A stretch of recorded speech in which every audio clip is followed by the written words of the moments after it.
सफल होगी तेरी आराधना।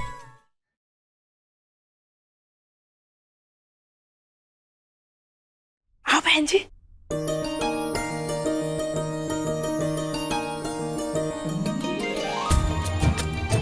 बहू तो बड़ी खूबसूरत है।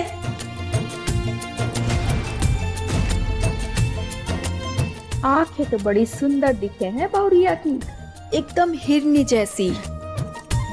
अरे रंग भी तो सफेद है, एकदम में दुधिया वाला। हाँ, अपने माधव से तो बहुत गोरी है।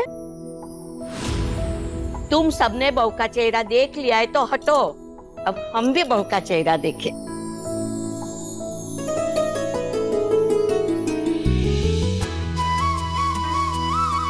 वाह वाह वाह वाह वाह, मेनका बहू तो बहुत सुंदर है। तुम दोनों की जोड़ी हमेशा बनी रहे।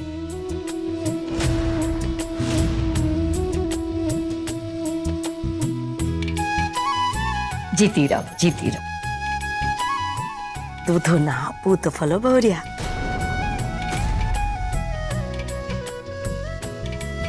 ये लीजिए जीजी, खाई। तुम्हारा नाम क्या है बेटा? आराधना पाटिल।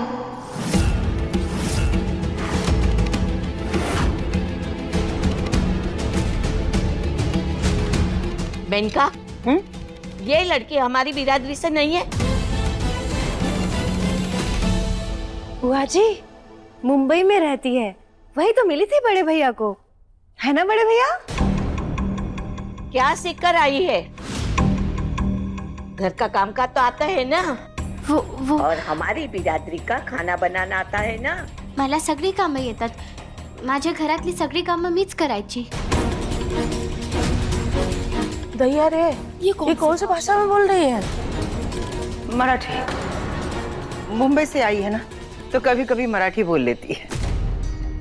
वो मुंबई में थी, अब बरेली में है, तो यहाँ की भाषा सिखाओ उसे। ससुराल में ससुराल के रंग ढंग अपनाने पड़ते हैं। हाँ बुआ जी सही कह रही हैं आप। अब देखिए मैं भी तो लखनऊ से हूँ, मिस इंडिया रह चुकी हूँ। उसके बाद भी मैंने यहाँ के सारे रीति रिवाज सीख लिए, इसको भी सीखने पड़ेंगे। ये बुआ जी ये मुंबई में मिली थी बड़े भैया को, ये टिफिन सर्विस करती थी, घर घर खाना देती थी जाकर। मतलब ये खाना पकाने वाली है? हाँ बुआ जी। परिवार में कौन कौन है? मेरी काका काकी और बहन है। अम्मा बाबूजी, दादा दादी? वो मेरे दादू कुछ दिन पहले ही गुजर गए और आई बाबा नहीं है। मतलब अनाथ हो। माधव, ब्याह करने से पहले लड़की का खानदान और हैसियत। अरे जीजी, जीजी, अरे तेरी सांस लेने की कोशिश कीजिए। किशन, डॉक्टर को फोन कर। जी दीदी।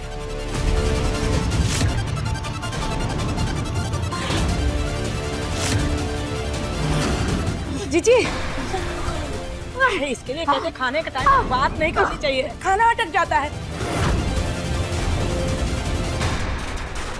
सब लोग 1 मिनट रुकिए। देखिए आप ऐसे ऐसे रखिए हाथ।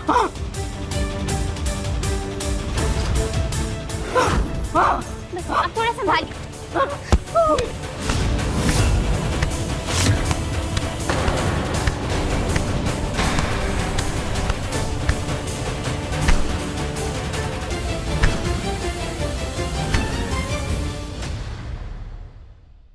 रसगुल्ला अटका था। ठीक है आप निकल गया ना खाना बाहर। इन्हें पानी दीजिए, ले लीजिए।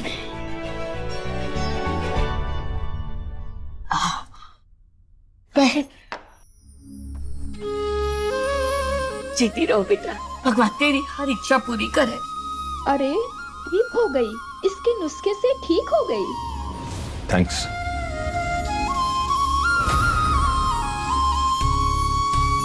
माधव, ये तेरी बहू बहुत समझदार है।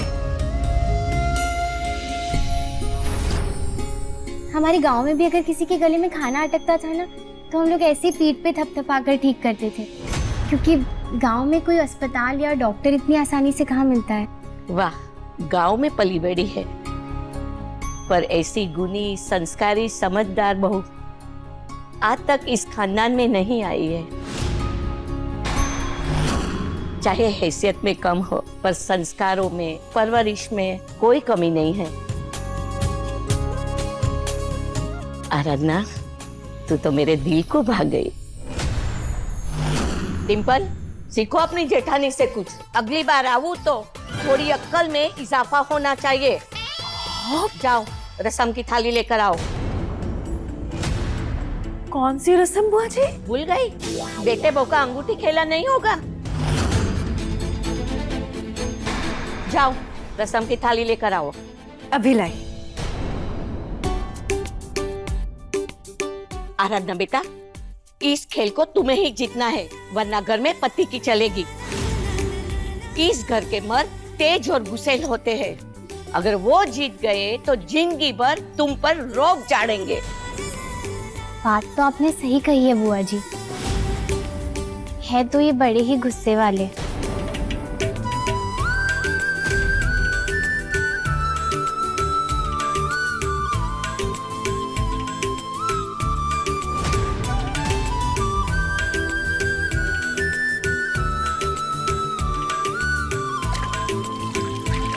भौरिया, हाथ आगे करो।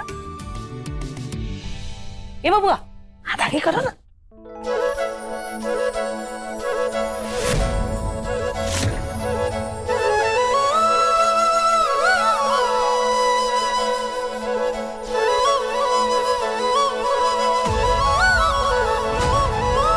ध्यान से बहुरिया, हाथों में जीतना है।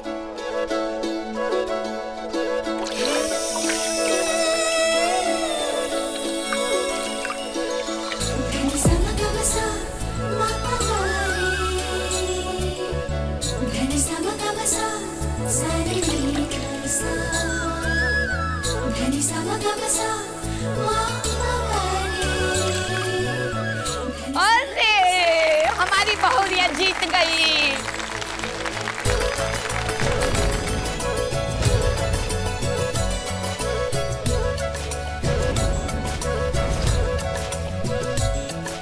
जीती रहे बेटा। ये क्या, बहू की मांग में सिंदूर नहीं भरा आज?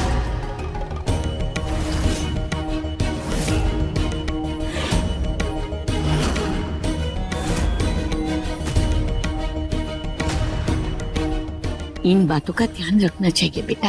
ब्याहता को सुनी मांग शोभा नहीं देती। जिलेबी, सिंदूर लेके आओ। बुआ जी, वो मांग में बाद में भर लेगी ये सिंदूर। मेनका, अपनी इन्हीं बातों से तू आज तक मैके में बैठी है।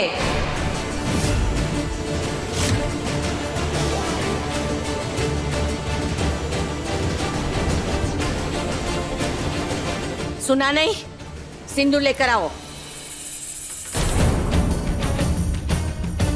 अच्छा है, जिज्जी को उनकी सही जगह बुआ जी ही दिखा सकती हैं।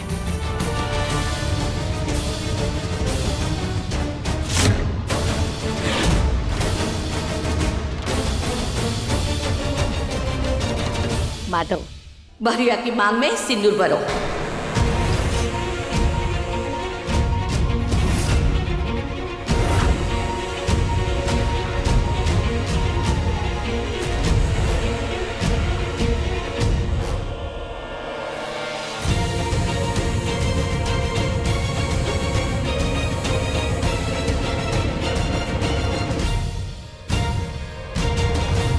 माधव, सिंदूर भर।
कर रही थी तुम?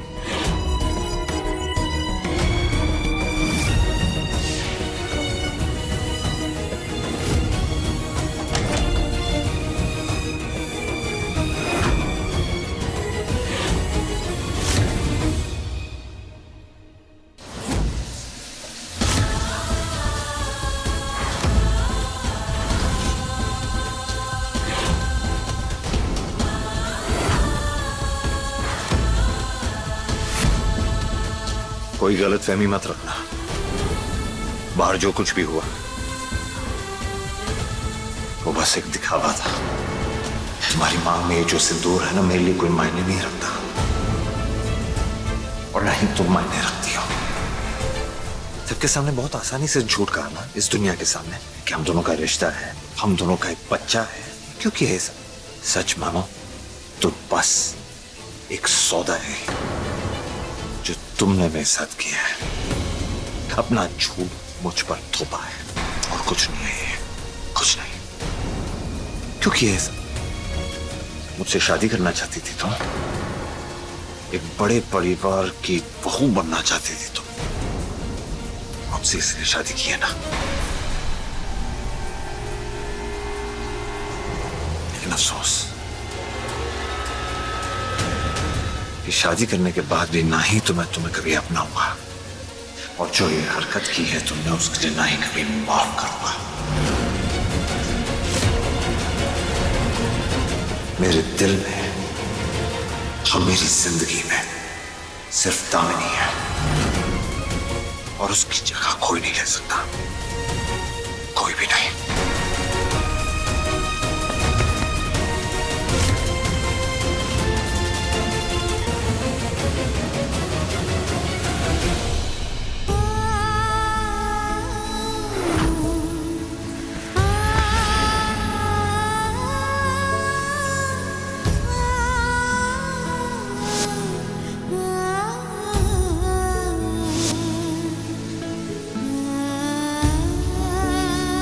तुम्हारी मांग में ये जो सिंदूर है ना, मेरे लिए कोई मायने नहीं रखता, और ना ही तुम मायने रखती हो।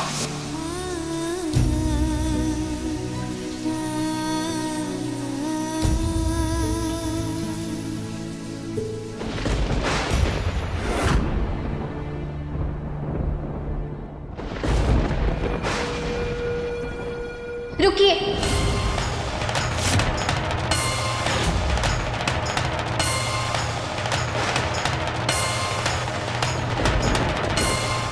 आपने शादी के पहले, शादी के बाद और आज तक मुझे बहुत कुछ सुनाया है, बहुत बुरा भला कहा है मुझे, लेकिन मेरी एक भी बात नहीं सुनी। लेकिन आज ऐसा नहीं होगा, आज आपको मेरी बात सुननी होगी। मैंने कई बार आपसे सच बोलने की कोशिश की, लेकिन आपने हर बार मेरी बात को अनसुना कर दिया। शादी के पहले भी आपसे सच कहने की मैंने कोशिश की थी, लेकिन आपने मुझे घर से बाहर ही निकाल दिया। और मैं जब घर से बाहर जा भी रही थी तो अगले ही पल सब कुछ बदल गया। उसकी भी जिम्मेदार तुम खुद हो। जी नहीं, मैंने कुछ गलत नहीं किया था। मेरा सच तब भी वही था और आज भी वही है। वो वीडियो मैंने नहीं बनाया था। फिर भी आपने मुझे पुलिस के हवाले कर दिया। मैं आपकी वो भी सजा मंजूर कर लेती अगर मुझे अपने विनायक की फिक्र नहीं होती तब, क्योंकि आपके इतने सारे एहसानों के बोझ के तले दबी हूं मैं। आप बहुत बड़े आदमी हैं साहब, लेकिन मैं तो बस मुंबई की चौल की एक मामूली सी लड़की हूँ। आपके साथ शादी करना, आपकी पत्नी बनना और आपके इस घर में रहना, इन सब के बारे में तो मैं सपने में भी नहीं सोच सकती थी, क्योंकि मेरी आम जिंदगी की आम ख्वाहिशें हैं बस। इसीलिए मैंने इस शादी के लिए ना ही कोई चाल चली है, ना ही कोई खेल खेला है। और ये शादी ना मेरे लिए किसी सदमे से कम नहीं है। कोई लड़की नहीं चाहती कि वो ऐसे रिश्ते में आए, ऐसी शादी करे जहाँ ना तो प्यार है, ना अपनापन है, ना ही कोई इज्जत। ओहो, अपनी बकवास बंद करोगी तुम? सच तो ये है कि तुम पहले भी झूठ बोल रही थी और अब भी झूठ बोल रही हो। मैंने कोई झूठ नहीं बोला है और झूठ बोलने का मुझे कोई शौक नहीं है। लेकिन मैं आपसे पूछना चाहती हूँ, क्या सच सुनने की हिम्मत है आप में? क्योंकि ना आज तक जब भी मैं आपके पास आई हूँ सच बोलने, आपने हमेशा उसे नकारा, हमेशा उस सच से भागते आए मैं हैं। किसी भी चीज से भागता नहीं हूँ आराधना पाटिल, और मैं तुम्हारी बात को इसलिए नकारता हूँ क्योंकि मुझे कहानियां सुनने का कोई शौक नहीं। ये कोई कहानी नहीं है, वो आपका, मेरा और विनायक की जिंदगी का सबसे बड़ा सच है। सच नहीं, झूठ है, झूठ। 100% सच है वो। आपके मानने या ना मानने से सच नहीं बदलने वाला। ये बात सच है कि जब मैं आपसे बदायूं में मिली थी तब भी मैं इस बच्चे के पिता को ही ढूंढ रही थी। मुझे तब सच में नहीं पता था कि आप ही विनायक के पिता और दामिनी जी के पति हैं। मैंने समाज के सामने कोई भी झूठा दावा नहीं किया है और मैंने मेरे विनायक की भी कोई झूठी कसम नहीं खाई है। और अगर आपको ऐसा लगता है ना तो आप एक बार ठीक से याद कीजिए कि मैंने उस दिन क्या कहा था।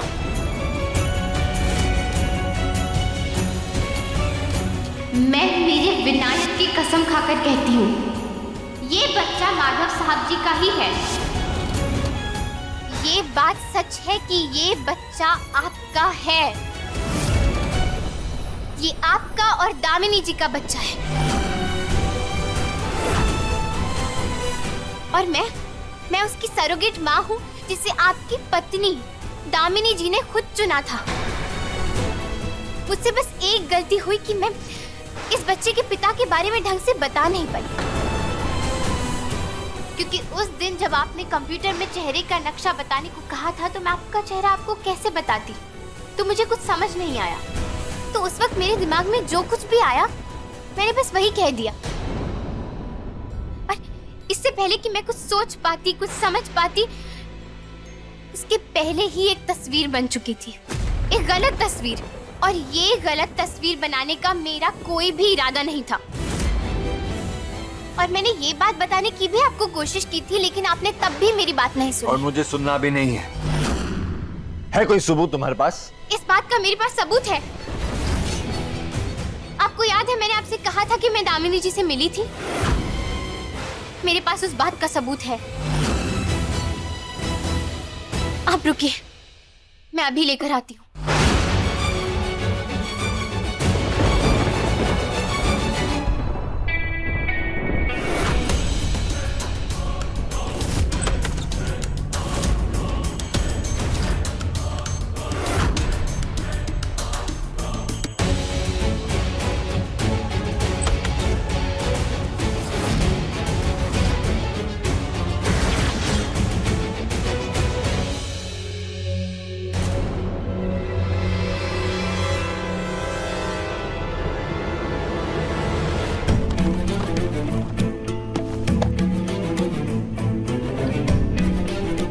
और मेरा ये कमरा तुम्हारे पास रहेगा, मतलब मेरे बच्चे के पास रहेगा।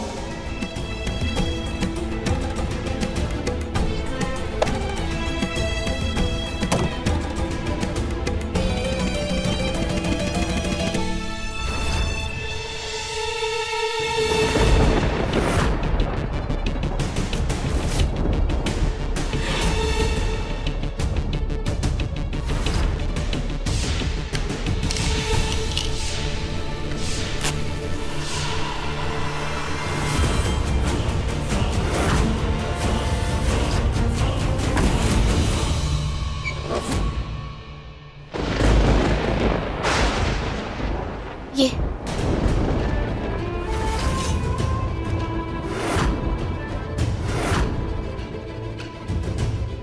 कंगन,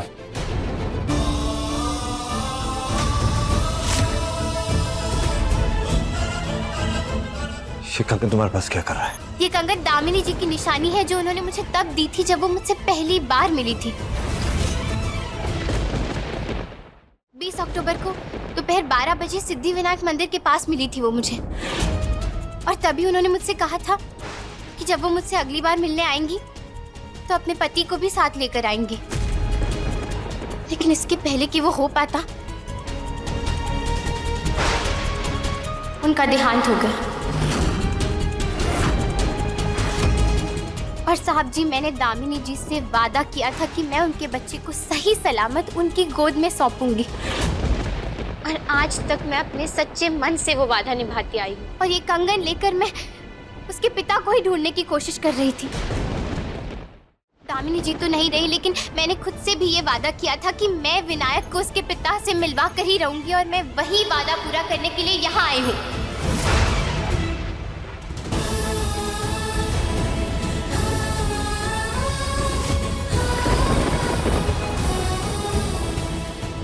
ये कंगन तो दामिनी का ही है। आखिरी बार जब वो घर से निकली थी तो यही तो पहन के निकली थी, और उसकी मौत के बाद उसके सारे गहने कमरे में ही हैं।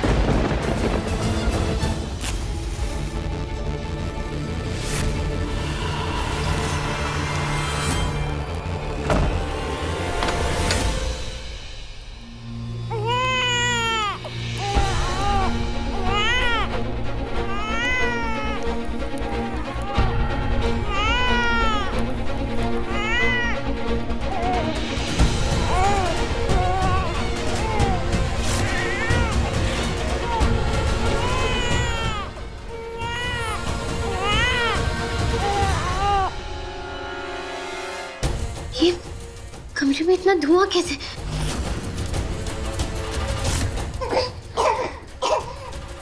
विनायक,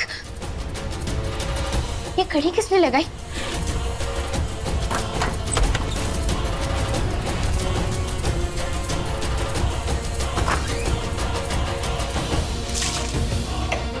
विनायक, विनायक!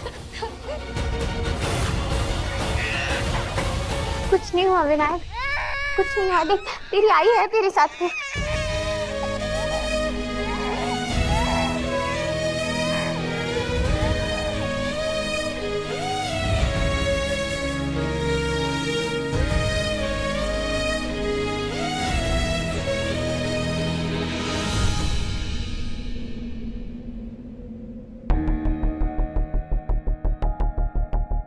और मैंने मेरे विनायक की भी कोई झूठी कसम नहीं खाई है। मैं उसकी सरोगेट माँ हूँ, जिसे आपकी पत्नी दामिनी जी ने खुद चुना था। ये कंगन दामिनी जी की निशानी है, जो उन्होंने मुझे तब दी थी जब वो मुझसे पहली बार मिली थी। तुम्हें अगर इस बच्चे में कोई इंटरेस्ट नहीं है ना, मैं ये सब अकेले भी कर सकती हूँ, लेकिन मैं खुशखबरी लिए बगैर यहाँ से नहीं जाऊंगी। ठीक है, अकेले करना है ना, अकेले करो।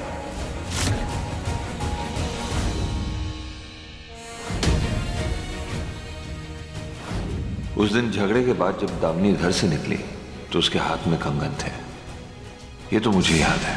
लेकिन जब उसकी बॉडी मिली तब कंगन थे या नहीं पता नहीं। एक बार वो बॉक्स चेक करता हूँ। तो उसकी बॉडी से जो ज्वेलरी मिली थी सब उसी बॉक्स में है।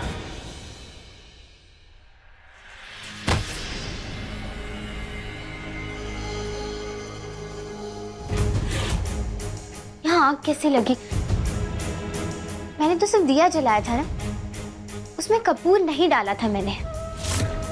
कहीं मैंने गलती से नहीं। अगर मैंने कपूर जलाया भी होता तो मैं इसे ऐसे छोड़कर नहीं जाती।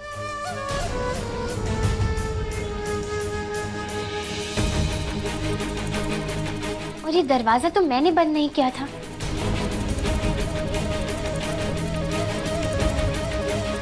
इसका मतलब यहाँ कोई ना कोई तो आया था।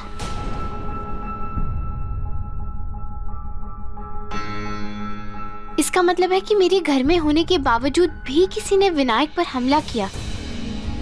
पिछली बार भी उस पर किसी ने हमला किया था, लेकिन मैं आज तक उस इंसान का पता नहीं लगा पाई हूँ। नहीं, अब बहुत हो गया। अब तो मैं पता लगा कर रहूंगी कि मेरे विनायक का दुश्मन आखिर है कौन।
कंगन तो बिल्कुल इस कंगन की तरह है। उस हादसे वाले दिन दामिनी दोनों कंगन पहन के गई थी क्योंकि उसकी जोड़ी है, तो उसके शरीर से 2 कंगन बरामद होने चाहिए थे जो इस बॉक्स में होने चाहिए थे, लेकिन इस बॉक्स में सिर्फ एक ही है। और उस हादसे के बाद मैंने लॉकर नहीं खोला, ना किसी और को खोलने दिया है। इस लॉकर की चाबी भी मेरे पास है। तो क्या आराधना सच कह रही है? 20 अक्टूबर को दोपहर 12 बजे सिद्धिविनायक मंदिर के पास मिली थी वो मुझे। उस हादसे वाले दिन दामिनी मंदिर तो गई थी और उसका एक्सीडेंट भी मंदिर के आसपास ही हुआ था। क्या ये सच है कि दामिनी आराधना को मिली थी और मिलकर उसने ये कंगन आराधना को दिया था? और क्या ये सच है कि दामिनी ने बिना मुझे बताए सरोगेसी का जो प्रोसेस है वो पूरा करवाया और आराधना इस सरोगेसी की कैंडिडेट है? मेरी कादम्बरी से बात हुई है। क्या? उसे एक दूसरी सरोगेट मिल गई है, बस प्रोसीजर करना बाकी है। नहीं, ये आराधना सच तो नहीं कह रही।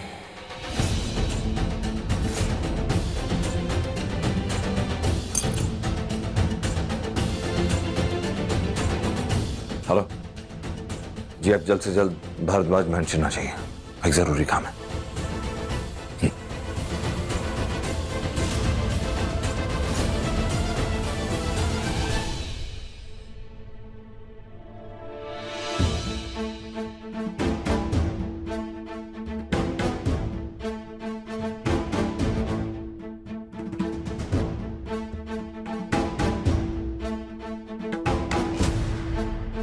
क्या कर रही हो तुम?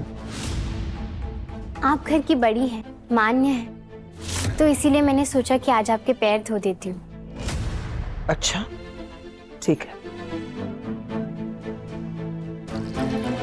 कुछ नहीं जीजी, ये तो आपको पटाने का टेक्निक है।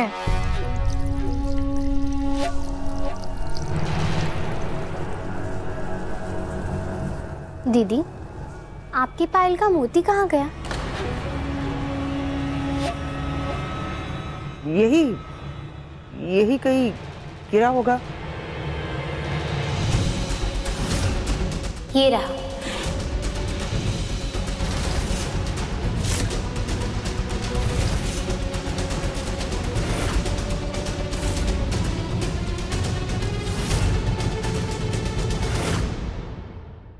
ये आपके पायल का ही मोती है ना? हाँ हाँ। तो क्या आप मेरे कमरे में गई थी?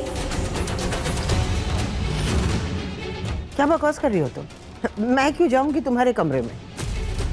अरे मैडम जी से ऐसे फालतू सवाल पूछने की हिम्मत कैसे हुई तुम्हारी? यहाँ ये उन्हीं का घर है, जहाँ चाहे जा सकती हैं, जो चाहे कर सकती हैं। तो क्या एक मासूम बच्चे की जान लेने की भी कोशिश कर सकती हैं ये?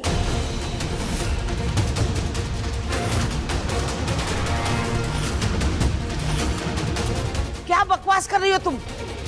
इतना बड़ा इल्जाम लगाने की हिम्मत कैसे हुई तुम्हारी? अपनी औकात भूल गई हो क्या?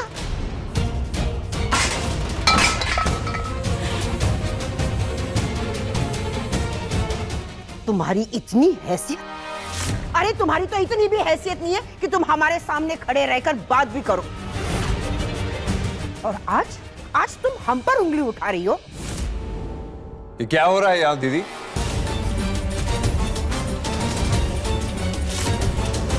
ये तुम्हारी सो कॉल्ड पत्नी हम पर इल्जाम लगा रही है कि हमने इसके बच्चे को मारने की कोशिश की है।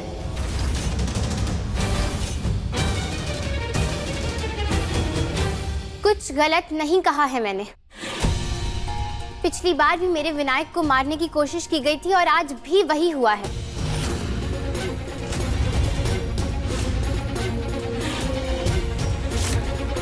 और एक माँ होने के नाते मैं हर बार तो चुप नहीं रह सकती ना। इसीलिए आज मुझे बोलना ही पड़ा। तो बताइए, क्या आपने मेरे विनायक को मारने की कोशिश की थी? ये क्या बकवास कर रही हो तुम?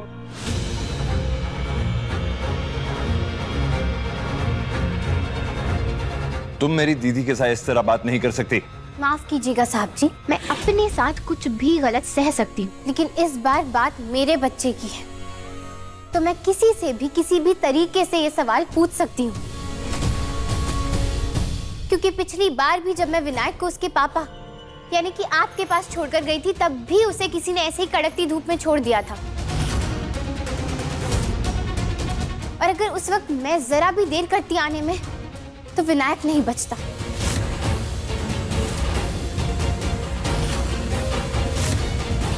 क्या बोले जा रही हो? तुम्हें क्या हम सब खूनी नजर आते हैं जो तुम्हारे बच्चे को मारने की कोशिश करेंगे? हाँ, और नहीं तो क्या माधव, हम मारने की कोशिश क्यों करेंगे? बोलो।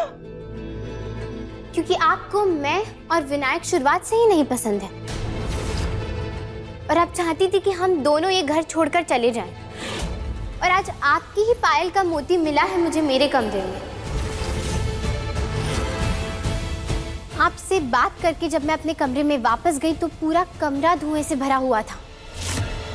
और अगर मैं वक्त पर नहीं आती, तो विनायक को कुछ भी हो सकता था। और ये बार बार ऐसा इसीलिए कर रही है क्योंकि ये जानती है कि विनायक आपका और दामिनी जी का ही बेटा है।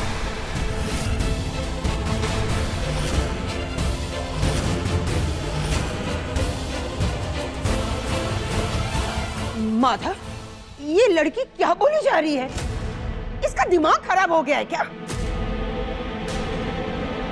जीजी, क्या आपने सच में बड़े भैया के बच्चे को? माधव जी,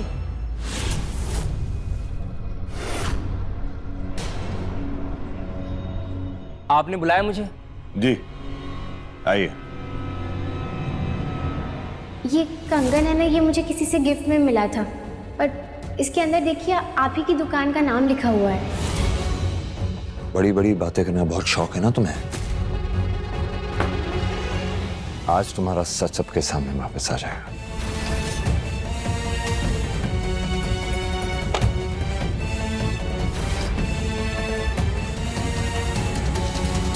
मैं चाहता हूं कि आप इन दोनों कंगन में से इस कंगन की जांच करें और पता लगाएं कि असली है कि नकली। लेकिन क्यों माधव? दीदी, इस आराधना पाटिल का कहना है कि ये मेरे और दामिनी की सरोगेट कैंडिडेट है। और यही नहीं, इसका यह भी दावा है कि मैं और दामिनी विनायक के माता पिता हैं, और दामिनी ने खुद ये कंगन इसे दिया है, ये इसका दावा है। क्या? दीदी, ये बात तो सच है कि जिस दिन दामिनी का एक्सीडेंट हुआ था, उस दिन दामिनी ने ये दोनों कंगन पहने हुए थे। जब वो घर से निकली, तब ये दोनों कंगन पहन के निकली थी। लेकिन जब उसकी बॉडी बरामद हुई, तो सिर्फ एक ही कंगन था उसके पास, और ये कंगन इसने मुझे दिया। आप पता कीजिए कि ये कंगन इस कंगन के सेट का हिस्सा है कि नहीं। और ये वही कंगन है जो आपने हमारी दादी जी के लिए बनाया था, और सदियों से जो हमारे घर के बड़े बेटे और बहू को दिया जाता है।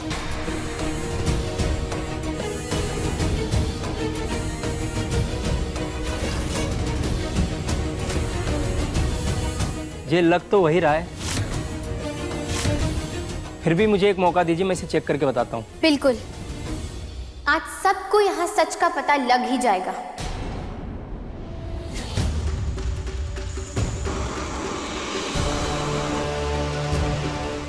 चलो अच्छा हुआ, सोना पिघल गया।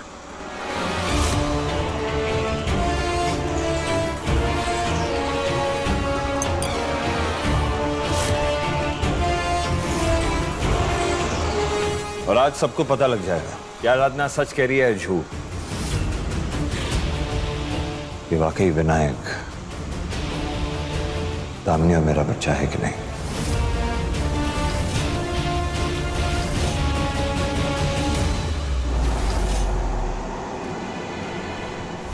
ये काला काला क्या है?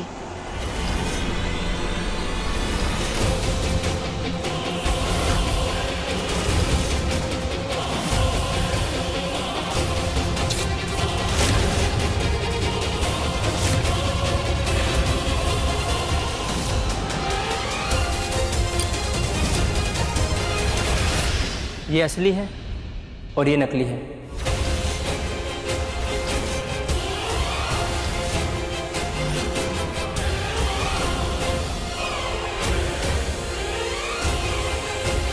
नहीं, ऐसा नहीं हो सकता। ये कंगन नकली नहीं है, मैं जानती हूँ ये। माधव, हमने तुमसे कहा था ना, इस लड़की की किसी भी बात पर बिल्कुल भी भरोसा मत करना। ये कभी मिली होगी तुम्हारी पत्नी दामिनी से। उसकी कहानी सुनकर इसे लगा होगा कि ये उसका फायदा उठा सकती है। उसके बैंगल की डिजाइन देखकर इसने नकली बैंगल बनवाई होगी और आज इसी बैंगल का इस्तेमाल करके ये एक नई और झूठी कहानी तुम्हें सुना रही है।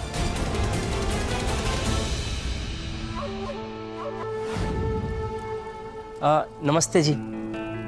नमस्ते। अग्रवाल साहब नहीं आए? जी उनकी तबीयत ठीक नहीं है। चलो आप आए, अच्छा लगा। ये लड़की तो वही है जो हमारी दुकान पर आई थी। मतलब? दरअसल ये है कि जो खानदानी कंगन मेरे पिताजी ने आपके घर के लिए बनाए थे, ये वही कंगन लेकर हमारी दुकान पर आई थी। देखिए, जिन्होंने मुझे कंगन दिया था ना, उनका नाम दामिनी है। और ये उसी औरत के घर का पता ढूंढ रही थी। उस टाइम थोड़ा व्यस्त था, मैं जवाब नहीं दे पाया और फिर उसके बाद इससे कभी भी बात नहीं हुई। और आज भगवान का इंसाफ देखिए, इसकी शादी माधव जी से हो रही है। तो ये कंगन दामिनी की निशानी है इसके पास, जिसके सहारे ये माधव तक पहुंच गई। और ये कंगन इसकी सच्चाई का सबसे बड़ा सबूत भी है। शादी के बाद माधव ने आराधना को घर से निकाल दिया था, तो मुझे लगा बला टल गई। पर जब ये जबरदस्ती इस घर में घुस आई, उसी दिन मुझे शक हो गया था कि एक न एक दिन ये कंगन वाली बात जरूर उठेगी और ये उस कंगन को सबके सामने जरूर लाएगी।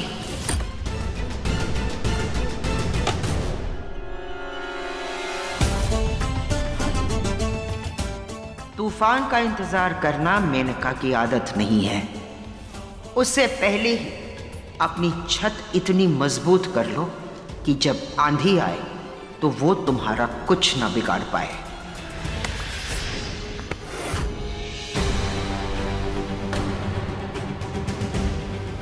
यही है तुम्हारा सच, वो सच जो तुम चिल्ला चिल्ला के सबको बोल रही थी। आज तक तो तुमने सिर्फ मुझ पर इल्जाम लगाया, मुझे बदनाम करने की कोशिश की है, सिर्फ मुझसे झूठ बोला था। लेकिन आज मुझ जैसी दीदी पर इल्जाम लगाया कि वो कातिल है। तुमने तो सारी हदें पार कर दी आराधना पाटिल। तुम इतना गिर जाओगी मैं सोच भी नहीं सकता था। आज के बाद मैं तुम्हारी शक्ल भी नहीं देखना चाहता।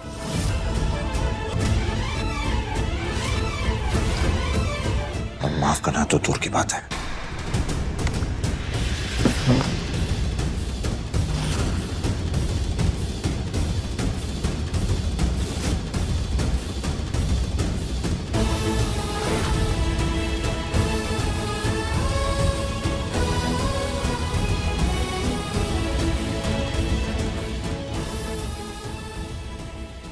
जब जब मैंने साहब जी को सच्चाई बताने की कोशिश की, किसी ने रोक दिया। वो संदेश भी उन तक नहीं पहुंचा। मेरी चिट्ठी भी किसी ने फाड़ के फेंक दी और आज ये कंगन भी बदल दिया। लेकिन वो कंगन तो मेरे पास मेरे डब्बे में ही थे, फिर वो बदले कैसे? मतलब घर में ही कोई ऐसा है जो साहब जी तक ये नहीं पहुंचाने देना चाहता कि विनायक उनका और दामिनी जी का बेटा है। ऊपर से विनायक पर भी खतरा है इस घर में।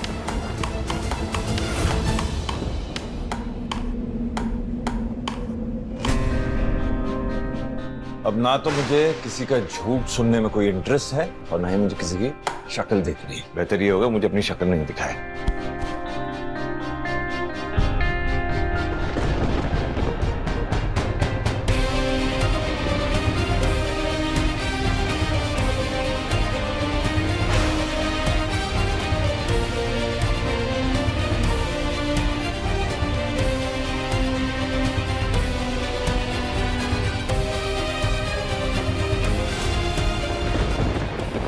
मेरा हाथ क्यों पकड़ा है? अब क्या पूछना है इन्हें मुझसे?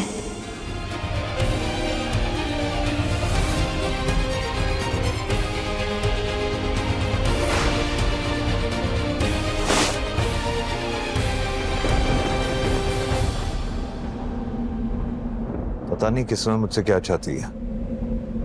जितना भी दूर जाना चाहता हूँ इस लड़की से, किस्मत कभी ना कभी कैसे ना कैसे इस लड़की को मेरे सामने ले आती है।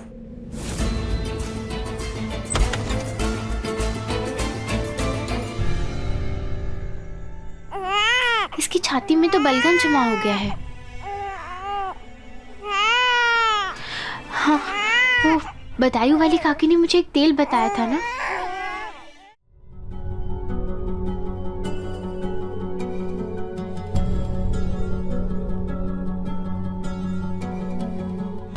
कैसी बदकिस्मती है ये जो विनायक और साहब जी दोनों ही एक दूसरे के करीब होने के बाद भी एक दूसरे से इतना दूर है।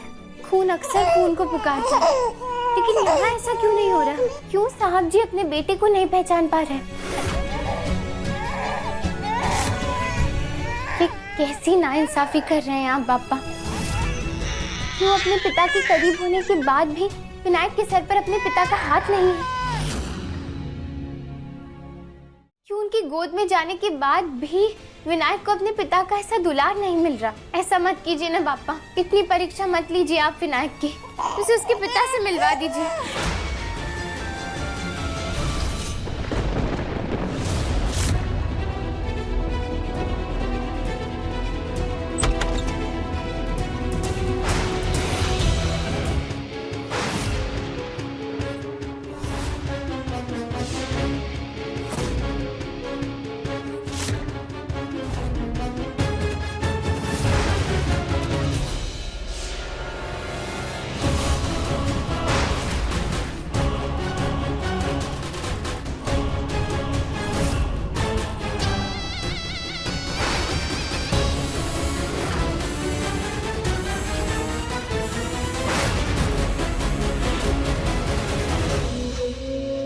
क्या अब मेरे इस घर में आने पर भी पाबंदी हो गई है, जो ऐसे मुझे यहाँ चोरी छिपे मिलने बुलाया? मुझे पता चल गया था कि तुम बरेली में हो। एक जरूरी बात करनी थी तुमसे। सुबह का इंतजार मैं नहीं कर पाई, इसलिए तुम्हें यहाँ बुलाया। चलो, मेरी याद तो आई तुम्हें। ओह, इधर उधर और फालतू बातें करने के लिए मैंने तुम्हें यहाँ नहीं बुलाया। एक सवाल पूछना था तुमसे। पूछो, क्या पूछना है? तुम उस बच्चे को मारने की कोशिश कर रहे हो ना? अगर मैं उस बच्चे को मारने की कोशिश करता ना, तो आज वो बच्चा इस दुनिया में नहीं होता। इनफैक्ट मुझे तो लगता है कि उस बच्चे को मारने की कोशिश तुम कर रही हो। अरे भाई, आफ्टर ऑल वो इस घर का वारिस है, और तुम्हें तो सारा बिजनेस, सारी प्रॉपर्टी अपने बेटे के लिए चाहिए ना। तो तुम उस बच्चे को कैसे बर्दाश्त कर सकती हो? इसीलिए मुझे लगता है कि तुम पर उसको मारने का शक और इल्जाम सही लगा है।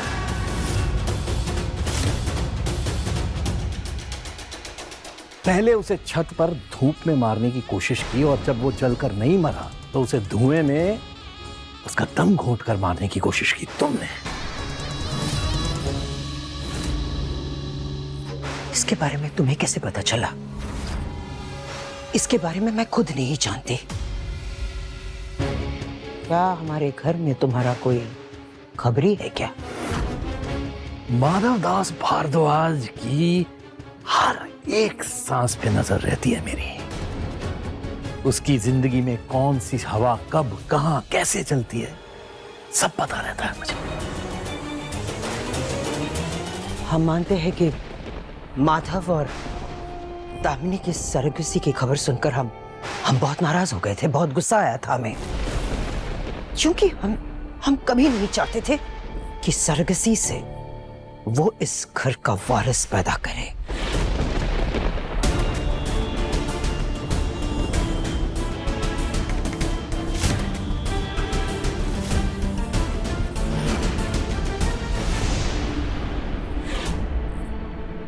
वो लड़की और उसका ये बच्चा हम इस घर के अंदर नहीं बर्दाश्त कर सकते, इसलिए जल्द से जल्द हम उन दोनों को इस घर से बाहर निकालना चाहते हैं। यह सच है।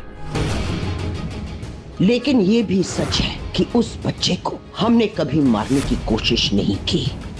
हम भी एक माँ हैं, और एक माँ होने के नाते हम एक मासूम बच्चे को कभी नुकसान नहीं पहुंचाएंगे। उसके बारे में तो हम कभी सोच भी नहीं सकते। तो क्या इसका ये मतलब है कि वो लड़की झूठ बोल रही है? क्या सच में कोई है जो उस बच्चे को नुकसान पहुंचाना चाहता है?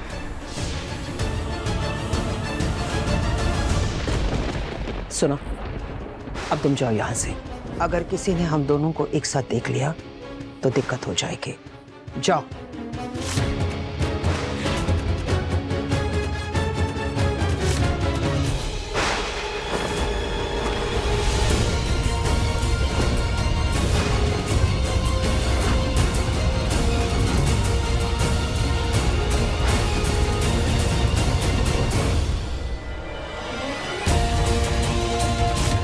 मुझे लगा था कि मेनका मैडम को ये शादी, ये बच्चा, ये नहीं चाहिए, और इसीलिए वो मुझे और विनायक को नुकसान पहुंचाने की कोशिश कर रही हैं। पर मैं तो गलत थी। वो शायद सिर्फ इस शादी के खिलाफ है। मैंने उन्हें ही गलत समझ लिया। पर मेनका मैडम अभी बात किसके साथ कर रही थी?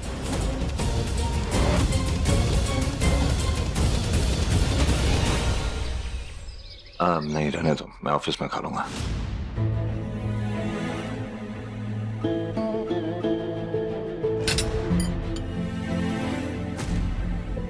लोगों को बात समझ नहीं आती ना मुझे उनसे बात करनी है, ना उनकी मुझे शक्ल देखनी।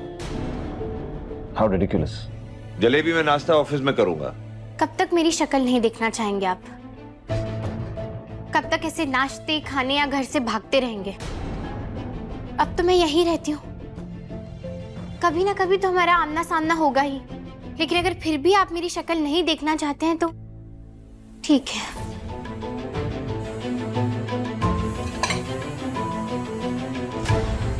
ये लीजिए।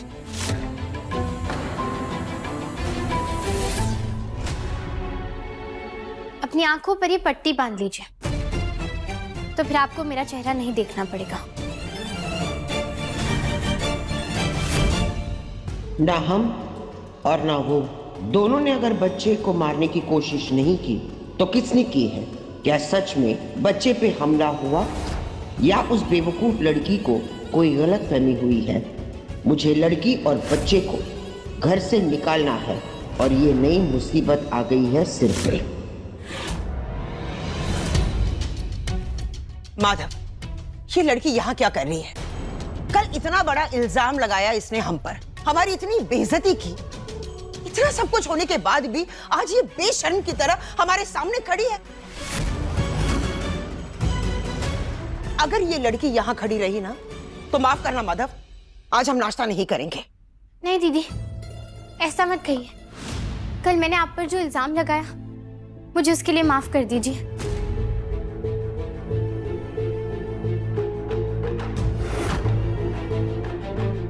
मैडम, मैं ये बात भूल गई थी कि आप खुद एक माँ हैं, और एक माँ कभी भी दूसरी माँ के बच्चे को नुकसान नहीं पहुंचा सकती। लेकिन विनायक को मुसीबत में देखकर गुस्से में मेरे मन में जो कुछ भी आया मैंने बस बोल दिया,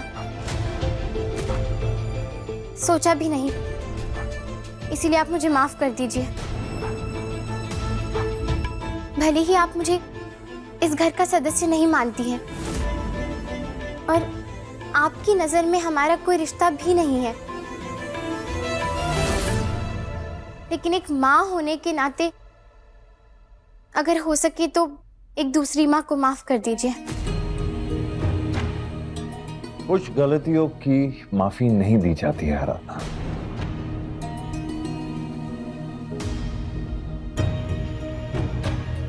मैं जानती हूँ ये बात, लेकिन मैंने झूठ नहीं बोला था। मेरा इल्जाम लगाना गलत था, लेकिन विनायक खतरे में है ये बात झूठ नहीं है। सच में किसी ने उसके कमरे में धुआं भर दिया था और वो उसकी सेहत के लिए बिल्कुल भी ठीक नहीं था। उसे कुछ भी हो सकता था उस वक्त। और ये बात मेनका मैडम भी मानती है। आप भी तो कल यही बात कह रही थी ना, आपको भी पता है ना ये। मुझे ही गलत फहमी हुई थी, लेकिन कल जब मैंने आपको किसी आदमी से बात करते हुए सुना,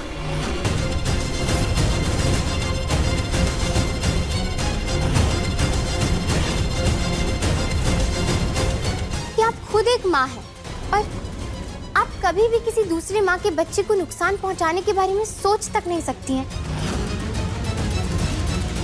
तब मुझे एहसास हुआ कि ये गलत है। दीदी बोलना क्या चाहती है? किस आदमी के बारे में बात करें? किससे बात कर रही थी आप?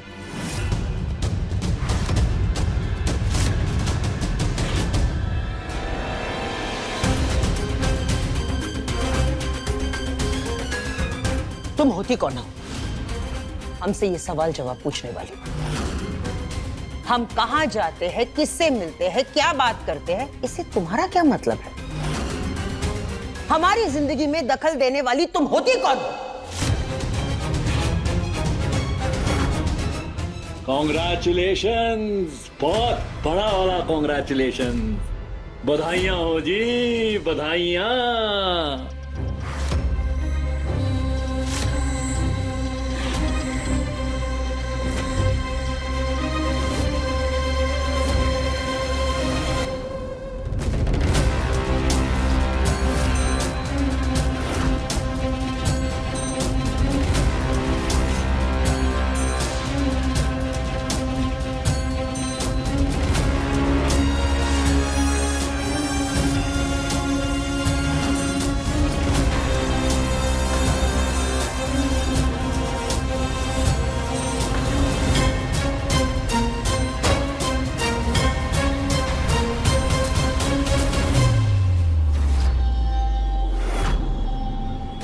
हे भगवान, भैया कहीं गुस्से में कुछ करना थे।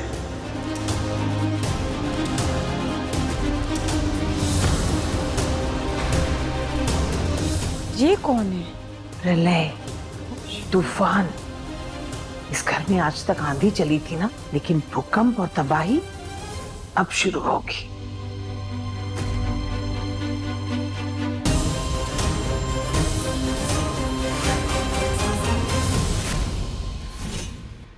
आप इन्हीं से तो बात कर रही थी ना कल? अपने पति से बात करने के लिए क्या हमें अब इस लड़की की इजाजत लेनी पड़ेगी?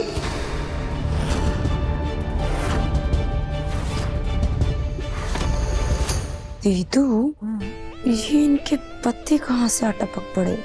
मैंने पहले तो कभी इनको देखा ही नहीं। देखती भी कैसे? इतने सालों से चीची अपने पति को छोड़ के यहाँ जो पड़ी है। अरे कोई तो गहरा राज है उन दोनों के बीच में, तभी तो अपना ससुराल छोड़ कर यहाँ बैके में पड़ी रहती है। पर वो क्या राज है वो तो मुझे भी नहीं पता। ये अगर मेनका दीदी के पति हैं तो दीदी इनसे छुप के क्यों मिलने गई थी? आप यहाँ क्यों है? और आने से पहले हमें बताया क्यों नहीं? अच्छा, और बता देता तो कौन सी बड़ी खातिरदारी हो जाती भाई। तुम दोनों बहन भाई मुझे वैसे भी पसंद कहा करते हो। तुम लोग तो मेरे बारे में इतना बुरा सोचते हो कि मेरे बच्चों तक को मुझसे दूर, बच्चों से भी मुझे दूर कर रखा है। खैर, मैं तो बरेली कुछ काम से आया था। मेरे बेटे ने बताया कि साले साहब आपने शादी कर ली। लेकिन कमाल है, अपने जीजा जी को भी नहीं बुलाया शादी में। हाँ, वैसे कैसे ही बुलाते? जितनी बदनामी में शादी हुई है उसमें तो आदमी मुंह छिपाता फिरता है ना, सामने थोड़ी ना आता है।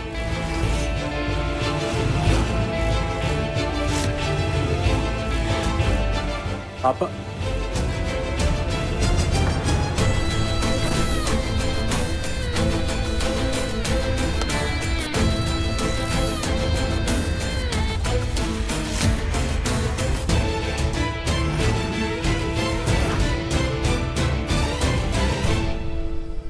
मेरा बेटा। शाबाश। मेरे बेटे ने मुझे खबर की तो मैंने सोचा साले साहब को बधाई दिए बिना जाना अच्छा नहीं लगेगा। वैसे भी हम लोग एक परिवार ही तो हैं।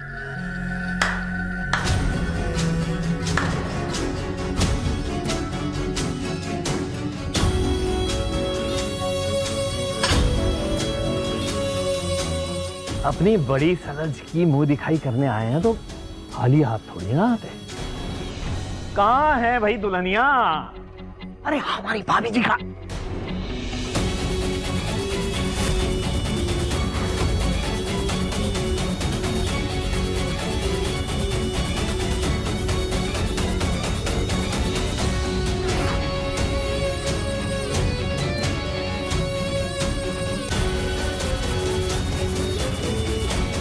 अरे वाह, क्या बात है। आपका तो जैकपॉट निकल आया साले साहब। क्या खूबसूरत भी हुई है भाई।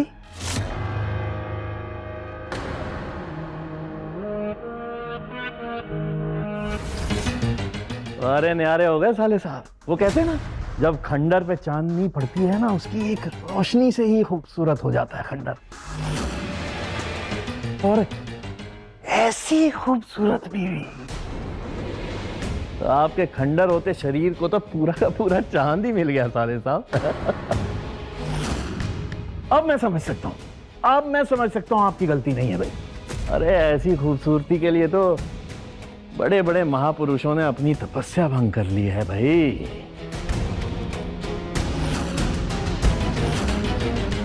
तो आप तो एक मामूली सा इंसान हैं। इस रिश्ते के लिए तो 1000 बदनामियां मंजूर हैं।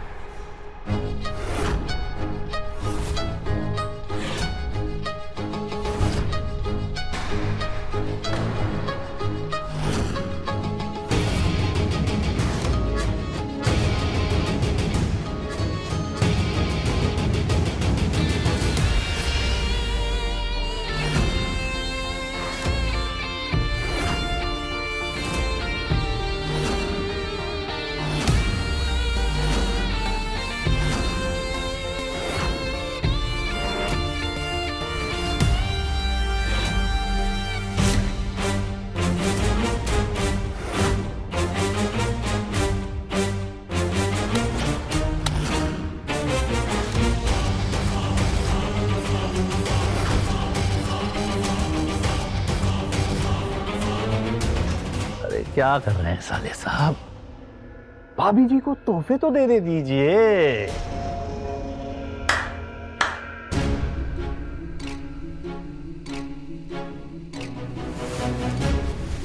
भाभी जी, ये तोहफे खास आपके लिए हैं। हाँ रखो रे। वैसे ये तो बताइए कि अपने इन मुलायम हाथों से खाना कब बना के खिला रही हैं? जीजा जी, क्या आप भी बच्चों और जीजी के साथ यही रहने वाले हैं? नहीं डिंपल,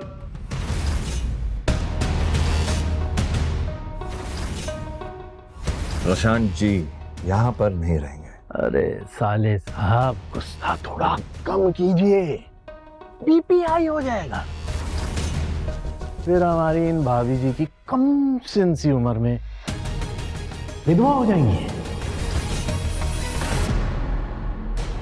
और वैसे भी आपके गुस्से के चर्चे और उससे होने वाली महाभारतों की कहानियां पूरे बरेली में घूम रही हैं कि जिस माधव दास भारद्वाज की अच्छाई की चर्चा होती है, आज उसके घर के नाम पर कीचड़ के धब्बे दिखाई दे रहे हैं।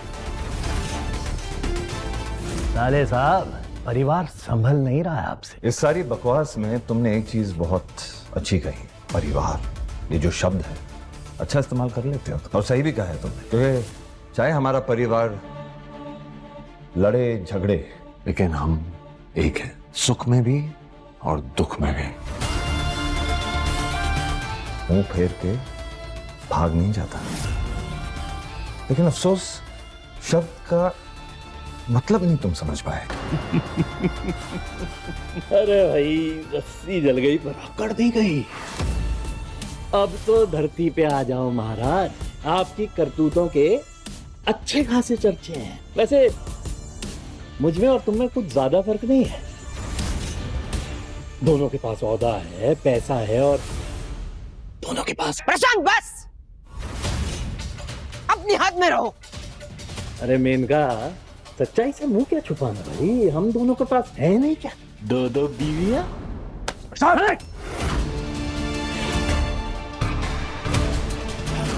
क्या कहा तूने? क्या कहा तूने?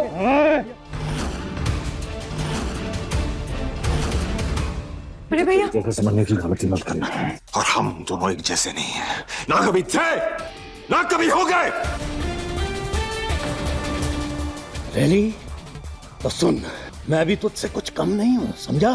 स्टेटस में तेरे बराबर हूँ, इसलिए ये मत समझना कि तू मुझे धमका सकता है। सपोर्ट मेरे पास भी पूरी है, समझा? हाँ, बस चुप हो जा और निकल जा मेरे घर से। एक और लफ्ज दुनिया कर निकाला मेरे खानदान के बारे में, मेरे परिवार के बारे में, या मेरी बहन के बारे में, या किसी और के बारे में, तो आज मैं भूल जाऊंगा कि तू मेरी बहन का पति है। मुझे घटिया बोल रहा है? पहले अपने गिरेबान में झांक। घटियापन की सारी हदें आज तूने पार कर रखी हैं।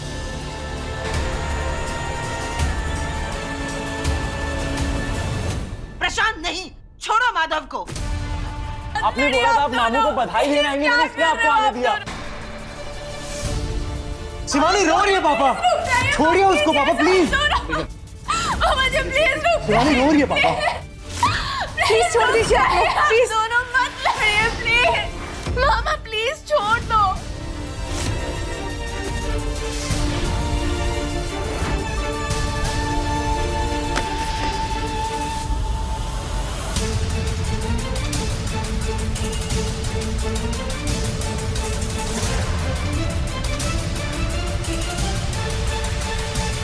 भाभी जी,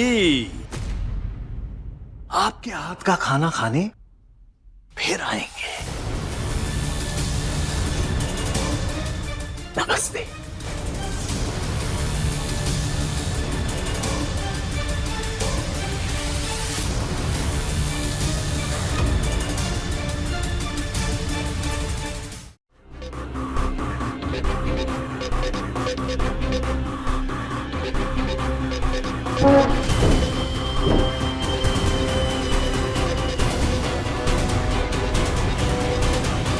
किसने तुम्हें हक दिया कि तुम मेरी बहन की जासूसी कर सकती हो इस घर में?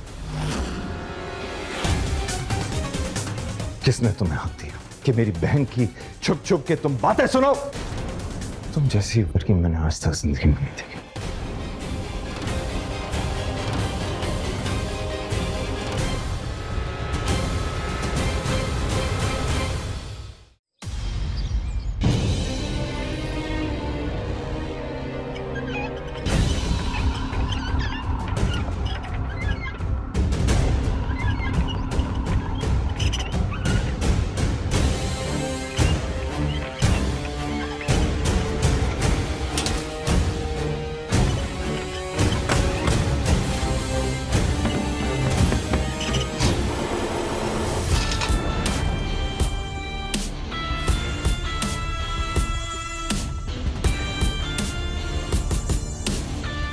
ठीक है तुम?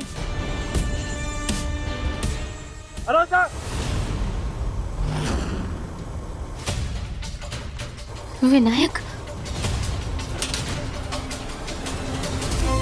विनायक,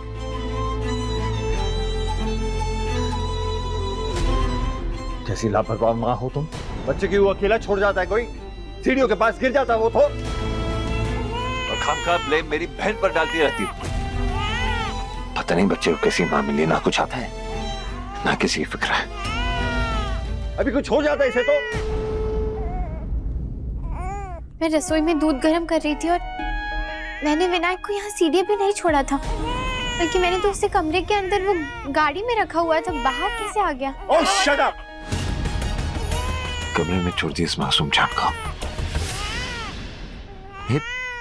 इसे तो बुखार।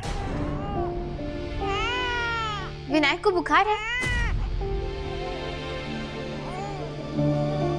इसे बुखार है, तुम्हें पता भी नहीं है। मुझे लगा था कि इसे ठंड लग गई होगी, इसीलिए मैंने गरम तेल की मालिश कर दी रात को। अगर इसीलिए बच्चे को बुखार होता है तो उसे बुखार की दवा दी जाती है या डॉक्टर के पास लेके जाया जाता है। अब चलो मेरे साथ।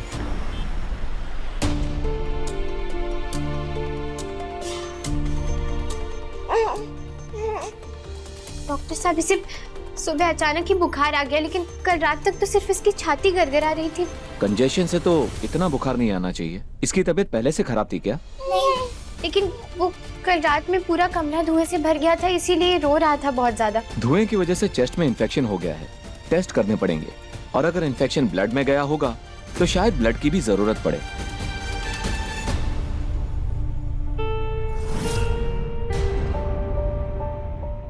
वैसे इसका ब्लड ग्रुप क्या है? AB positive. ये तो बहुत रेयर ब्लड ग्रुप है। आपका ब्लड ग्रुप AB है? नहीं। तब तो मुझे ये ब्लड बैंक से अरेंज करना होगा खून। वैसे कोई गारंटी नहीं है कि वहां ये ब्लड ग्रुप मिलेगा या नहीं। नर्स, आप देखिए इसे। डॉक्टर। यस। वैसे मेरा ब्लड ग्रुप भी AB पॉजिटिव है। आप इस बच्चे के रिश्तेदार हैं क्या? नहीं, लेकिन मैं अपना ब्लड डोनेट करने के लिए तैयार हूं। आप चाहे तो मेरा ब्लड ले सकते हैं। लेकिन बड़ी अजीब बात है कि आपका इस बच्चे से कोई रिश्ता नहीं है, फिर भी आप दोनों का ब्लड सेम है। खैर, आप बाकी की फॉर्मेलिटीज पूरी कर लीजिए। Thank you. अब तो डॉक्टर साहब ने भी कह दिया कि बच्चों का खून अक्सर उनके माता पिता से मिलता है। इस बात का कुछ तो मतलब होगा ना। अब भी वक्त है साहब जी, आप मेरी बात का यकीन कीजिए। विनायक आपका और दामिनी जी का ही बेटा है, और क्योंकि मैं बस इसकी सरोगेट माँ हूँ, इसीलिए मेरा खून नहीं मिलता है इससे। और सिर्फ एक बात के लिए आप सही गलत झूठ सच इन सब बातों को हटाकर सोचिए। एक पिता के नाते से महसूस कर देखिए कि आपको विनायक के लिए कोई भी अपनापन महसूस नहीं होता है।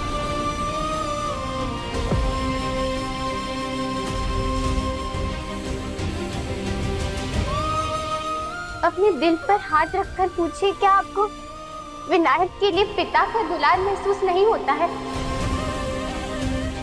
ये दिल कभी भी झूठ नहीं बोलता है साहब जी। आप बस एक बार उसकी सुनकर तो देखिए।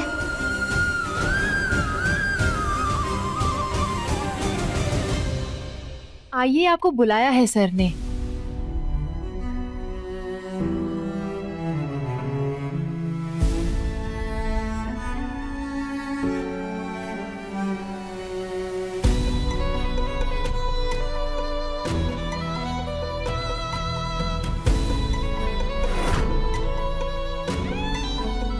अपने दिल पर हाथ रखकर पूछिए, क्या आपको विनायक के लिए पिता का दुलार महसूस नहीं होता है? ये दिल कभी भी झूठ नहीं बोलता है साहब जी। आप बस एक बार उसकी सुनकर तो देखिए। मेरा ब्लड ग्रुप भी AB पॉजिटिव है। आप इस बच्चे के रिश्तेदार हैं क्या? सिस्टर, मेरे और बच्चे के ब्लड को मैच करने के लिए आपने बच्चे का भी ब्लड लिया होगा ना? हाँ जी। तो मैं चाहता हूँ कि जो ब्लड टेस्ट आप कर रही हैं उसमें एक और टेस्ट ऐड कर दीजिए। मैं चाहता हूँ कि आप बच्चे और मेरा DNA टेस्ट करवाएं। ठीक है, हो जाएगा। माधव, कहाँ हो तुम लोग? बच्चा कैसा है? आप जलेबी बता रही थी कि बच्चे की तबीयत ठीक नहीं है। तुम लोग उसे लेकर हॉस्पिटल गए हो। बच्चा ठीक तो है ना? नहीं दीदी, विनायक, मेरा मतलब है कि उस बच्चे की तबीयत ठीक नहीं, थोड़ा सीरियस मैटर है। लगता है कि मुझे यहाँ पे रुकना चाहिए। ठीक है, ध्यान रखना। हाँ, एक चीज के बारे में आपसे बात करना चाह रहा था मैं। इस बच्चे को लेकर कई सवाल उठे हैं, बहुत शक के दायरे से हमें देखा गया है। इन सब सवालों का जवाब लेने के लिए मैंने फैसला लिया कि मैं अपना आज बच्चे का डीएनए टेस्ट करवाऊंगा। अब मैं किसी के सवाल या शक के दायरे में नहीं रहना चाहता। पता नहीं माधव क्यों करवा रहा है ये डीएनए टेस्ट। हमारे पूरे प्लान पर पौनी फेर देगा ये। माधव, क्यों कर रहे हो तुम ये डीएनए टेस्ट? जब उस लड़की के साथ तुम्हारा कोई रिश्ता है ही नहीं, तो फिर तुम क्या साबित करना चाहते हो? मैं वो कुछ नहीं साबित करना चाहता। तो फिर ये टेस्ट क्यों? अपनी तसल्ली के लिए। किस बात की तसल्ली? क्या तुम्हें इस बात से बिल्कुल तसल्ली नहीं मिली कि दामिनी ने खुद तुमसे कहा था कि उसने सरगसी नहीं करवाई है? कहीं ऐसा तो नहीं कि अपनी पत्नी दामिनी से ज्यादा अब तुम आराधना पर भरोसा करने लगे हो?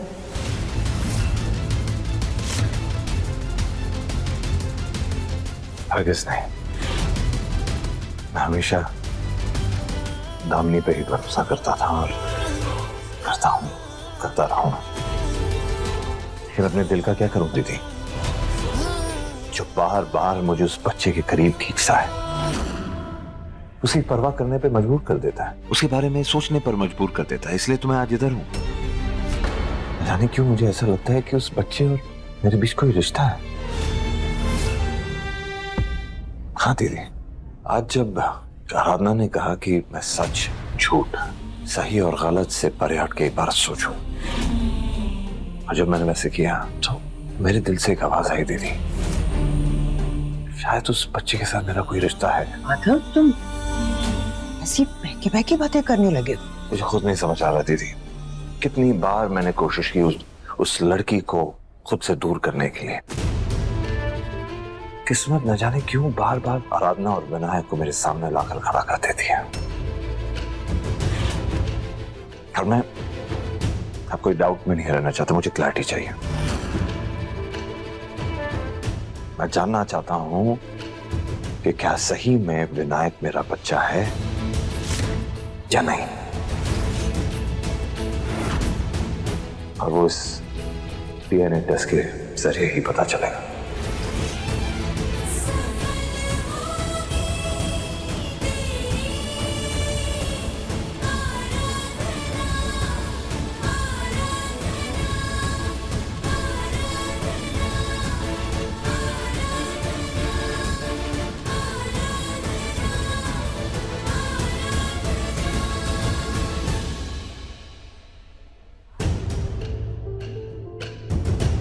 बस आज सच सबके सामने आ जाए।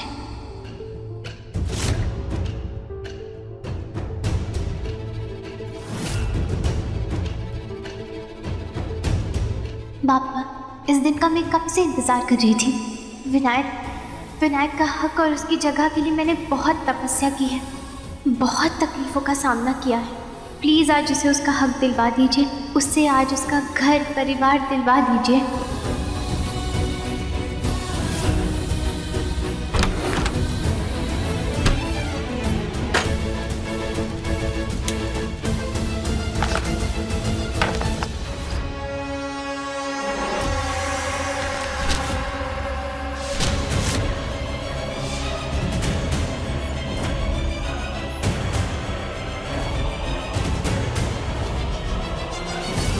सिस्टर, मेरे बच्चे की टेस्ट रिपोर्ट्स कब तक आएंगी? 24 घंटे के बाद।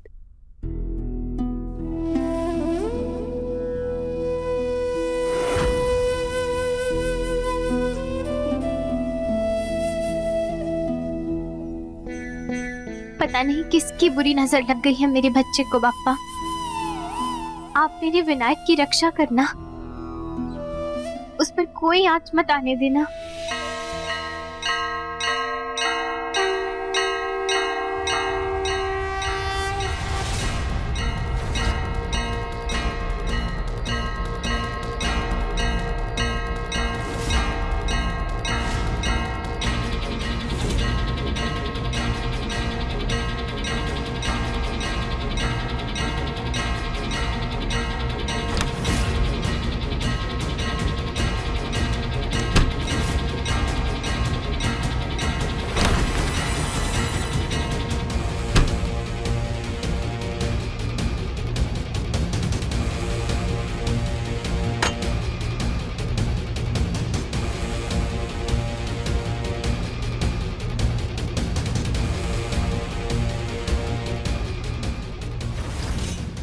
ये सैंपल विनायक का है। हम ये शीशियों का सैंपल बदल देते हैं।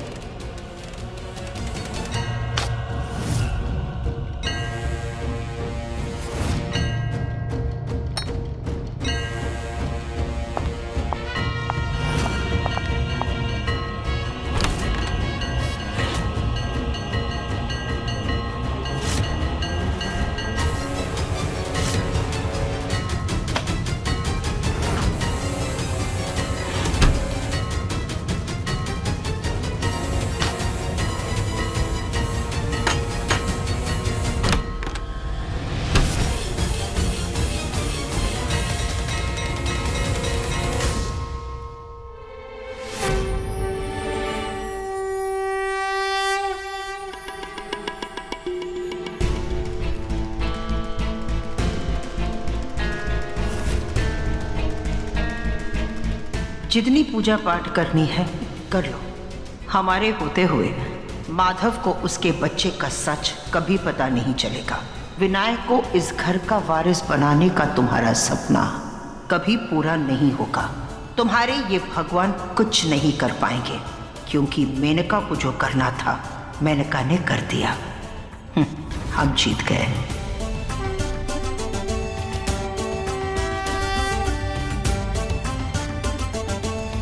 पापा, मेरे विनायक को कुछ नहीं होना चाहिए।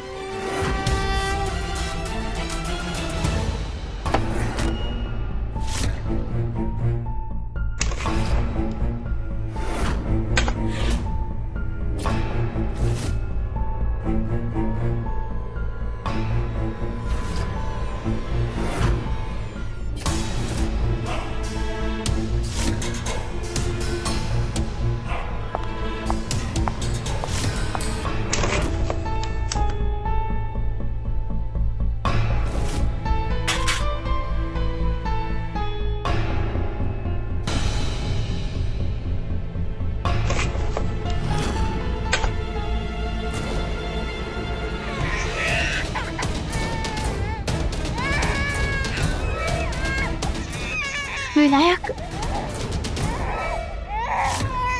विनायक, विनायक, वो मेरा बच्चा है। आप क्या कर रही है उसके साथ? आप बोल क्यों नहीं रहे? कौन है?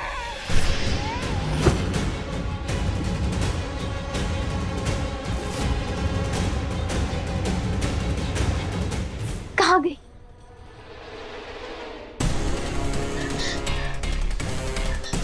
यहाँ तो नहीं है।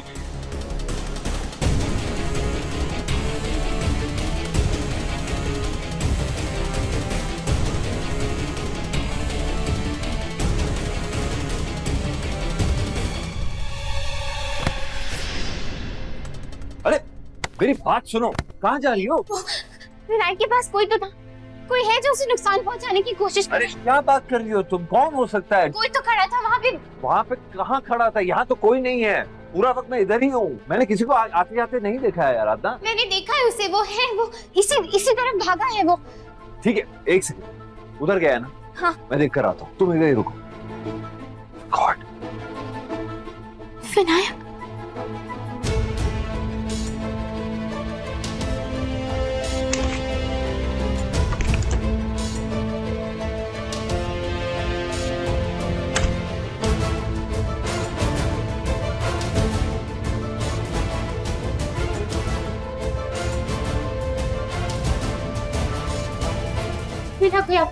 कोई नहीं मिला ना। वहां कोई है ना, यहाँ कोई आया था। और अगर यहाँ से आया होगा तो कोई काम से आया होगा। इतनी टेंशन क्यों ले रही हो तुम? मैंने तो किसी को आते जाते नहीं देखा ना यहाँ से। कोई तो था वहाँ, मैंने देखा था उसे। पता नहीं वो विनायक के कमरे में क्यों आए थे, ये मुझे नहीं पता। तुम्हें जरूर कोई गलतफहमी हो रही है। पहले तो तुम ये कह रही थी कि मेरी बहन घर में विनायक को नुकसान पहुंचाना चाहती है। अब तुम कह रहे हो कोई बाहर वाला आ गया जो विनायक को नुकसान पहुंचाना चाहता है। मुझे ये नहीं पता कि वो कौन था, लेकिन कोई तो था, इतना मैं यकीन से कह सकती हूँ। और मेरे कमरे में पहुंचते ही वो वहां से भाग गया। और जब बच्चे पे मुसीबत आती है ना, तो माँ से बेहतर और कोई नहीं समझ सकता। एक सेकंड, रिलैक्स। मैं दोबारा देख कर रहा था।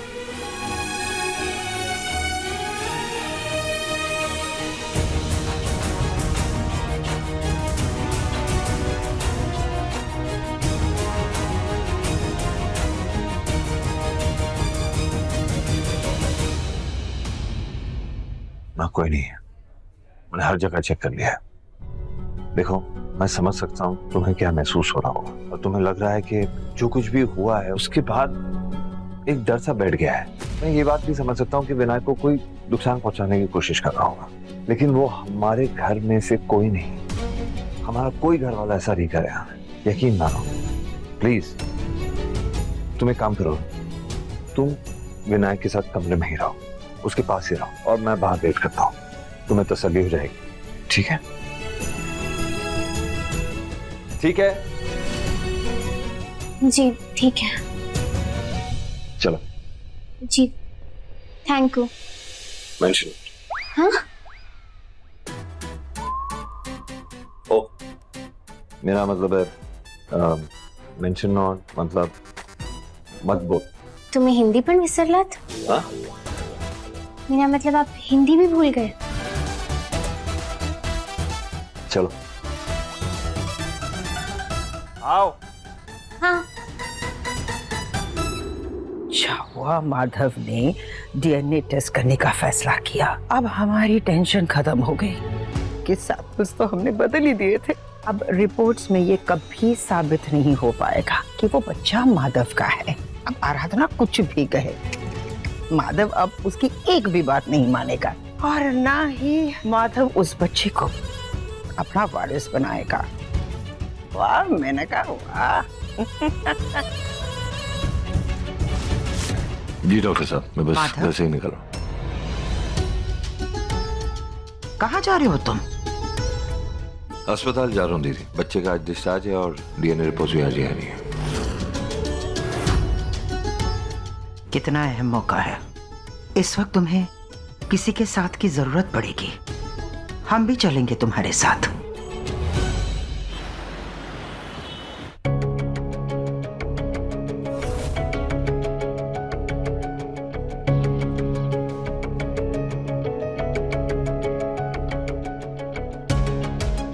अनबिलीवेबल।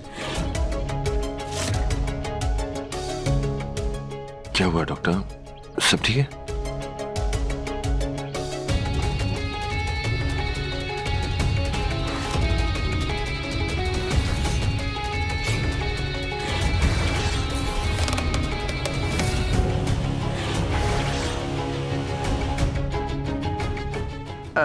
हमने पहले ही कहा था, जानते थे कि यही रिपोर्ट्स आएंगे। पता नहीं तुम क्यों डीएनए टेस्टिंग के चक्कर में फंसे हो माधव। हम कब से तुमसे यही कह रहे हैं कि वो बच्चा तुम्हारा नहीं है। आराधना ये सरगसी वाली बात लेकर बार बार तुमसे झूठ बोल रही है, और तुम भी उसकी बातों में आकर अपने दिल में बच्चे की उम्मीद जगा ली। तुम्हें यही लगता है कि वो बच्चा तुम्हारा है, लेकिन ऐसा। आप गलत समझ रही हैं, बच्चा इन्हीं का है। डीएनए मैच हो गया है।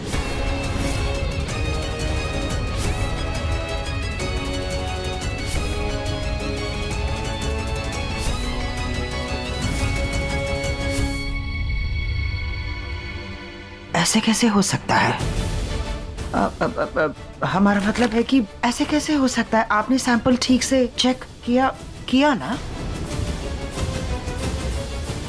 कहीं टेस्टिंग में कोई गड़बड़ी तो नहीं हुई? नहीं मैम, कहीं कोई गड़बड़ी नहीं हुई है। इनफैक्ट उस दिन सैंपल लेने के बाद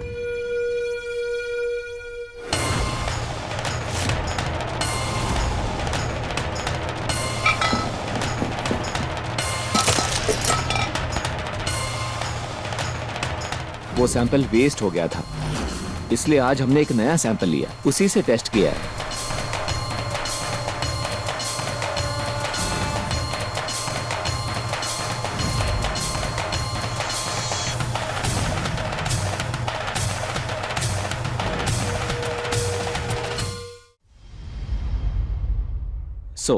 mister Madhav Bhardwaj, DNA report के मुताबिक ये बच्चा आपका ही है।